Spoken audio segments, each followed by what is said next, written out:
शिंदे गटाचे 16 आमदार अपात्र होणार, ठाकरे गटाचे आमदारही अपात्र होऊ शकतात। राहुल नार्वेकरांकडून पक्षपातीपणा सुरू, एकनाथ शिंदे यांचं मंत्रिपद धोक्यात।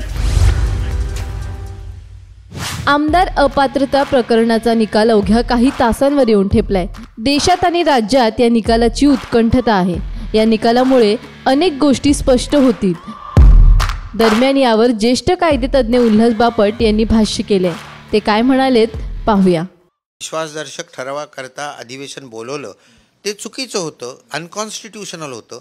त्याच्यानंतर उद्धव ठाकरेंनी राजीनामा दिलाय आणि स्टेटस को अँटीचा अर्थ होतो की त्या पॉईंटच्या आधीची जी परिस्थिती असते ती नेमणं, म्हणजे पुन्हा उद्धव ठाकरेंना तिथे चीफ मिनिस्टर नेमायला पाहिजे होतं, परंतु त्यांनी राजीनामा दिला या कारणास्तव, पण तो नंतर दिलेला आहे।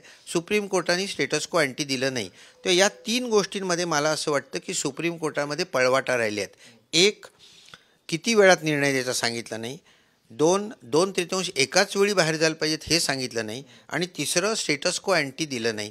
तेव्हा मला असं वाटतं की याच्यामध्ये सुप्रीम कोर्टाच्याकडूनही काही पळवाटा निर्माण झालेले आहेत।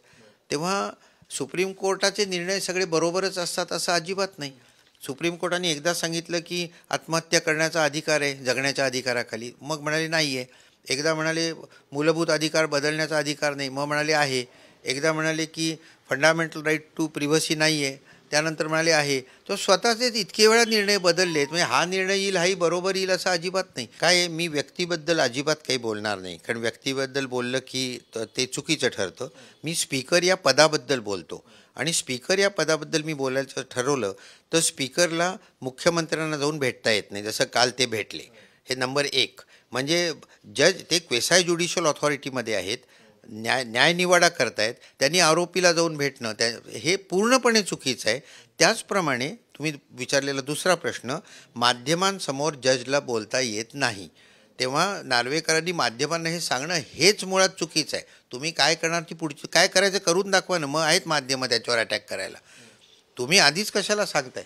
तर हे सांगता येत नाही। तेव्हा स्पीकरची वागणूक ही पार्शल आहे, इम्पार्शल नाही, अंपायरची नाही आहे असं कोणालाही सहज दिसू शकतं। कसं आहे, 91वी घटना दुरुस्ती आपण जी केली वाजपेयींच्या काळात, त्याच्यामध्ये या कायद्याखाली जर का कोणी डिस्क्वालिफाय झालं तर त्याला मंत्रीच राहता येत नाही।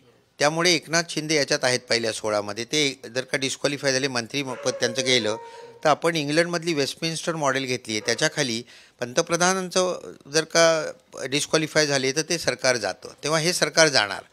आता हे सरकार गेल्यानंतर हा सगळा अधिकार गव्हर्नरकडे जातो आणि ज्याला बहुमत आहे अशा माणसाला मुख्यमंत्री म्हणून ते बोलवू शकतात। हा गव्हर्नरचा प्रेरॉगेटिव्ह आहे, त्याचा विशेष अधिकार आहे। आता यांना जर का 40 लोक बाहेर गेले आणि अजित पवारांचे 40 लोक आत्ता आत आलेले आहेत, तर यांना पुन्हा मेजॉरिटी असेल तर ते वेगळ्या मंत्री बोलवू शकतात।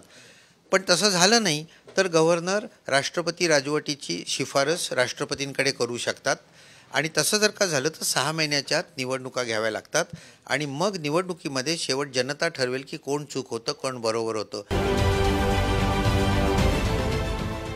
देश विदेशातील प्रत्येक घडामोडींचे लाईव्ह अपडेट मिळवण्यासाठी आता साम टीव्हीच्या सर्व सोशल मीडिया प्लॅटफॉर्मला लाईक, फॉलो आणि सबस्क्राईब करा।